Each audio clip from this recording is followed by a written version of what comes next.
Break नंतर महत्त्वाची बातमी आहे। भूमिपुत्रांकरता फडणवीस सरकारनं मोठा निर्णय घेतलाय। DCC बँक नोकर भरतीत स्थानिकांना 70% आरक्षण असेल। राज्य सरकारनं नियम बदललाय। सहकार विभागाकडून शासन निर्णय जारी होतोय।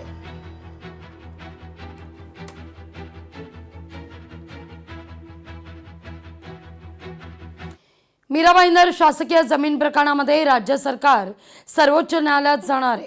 मीरा भाईंदर मधील मिठागराची तब्बल 254 एकर जमीन राज्य सरकारनं गमावली आहे। राज्य सरकारनं केंद्राला भाडे तत्वावर दिलेली जमीन गमावण्याची नामुष्की आहे।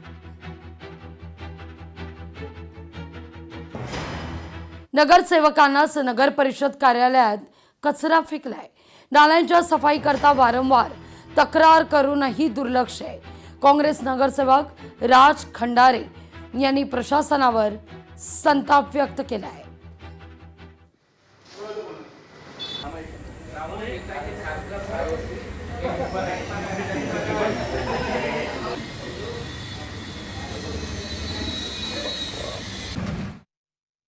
निधीचा अभाव आणि कर्मचाऱ्यांचा अभाव असल्यामुळे बऱ्याच प्रभागामध्ये नाली सफाईचं काम अजूनही थांबल्याचं कळत आहे। या 2 दिवसाअगोदर पाऊस आल्यामुळे बऱ्याच ठिकाणी कचरासुद्धा मोठ्या प्रमाणात जमा झाला होता। हा तोच कचरा आणून या ठिकाणी नगरपालिकेमध्ये राज खंडारे आणि त्यांच्या कार्यकर्त्यांनी टाकल्याचं समजतं आहे। कोळसा खाणीत मातीचा डोंगर कोसळलाय। यवतमाळ जिल्ह्यातील उकणीमधील दुर्घटना आहे। 2 डंपर पूर्णपणे मातीखाली गाडले गेलेत। डंपर चालक वेळेत बाहेर पडल्यानं जीवितहानी टळली आहे।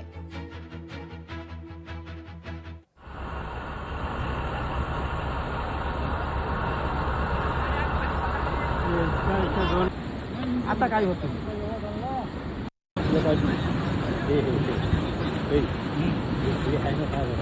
सार्वजनिक शौचालयाच्या जागेवर भाजपचं कार्यालय, हीच का भाजपची विकासाची व्याख्या असा सवाल उपस्थित होतोय।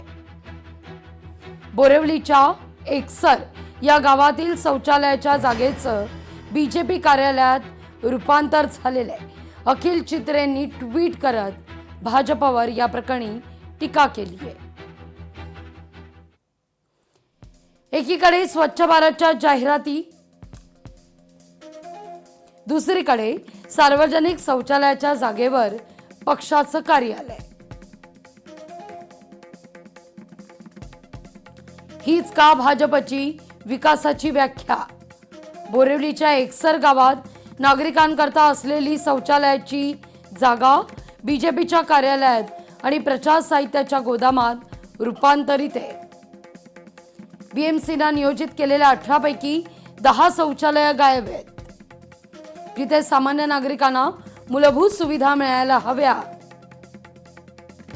तिथे राजकीय बैठकांचे हॉल उभे राहत आहेत। शौचालयाकरता हाल, पण सत्ताधाऱ्यांना पक्षाचे बॅनर ठेवण्याची चिंता आहे। सार्वजनिक सुविधांवर राजकीय कब्जा करणं हा मुंबईकरांचा अपमान आहे असं ते म्हणतायत।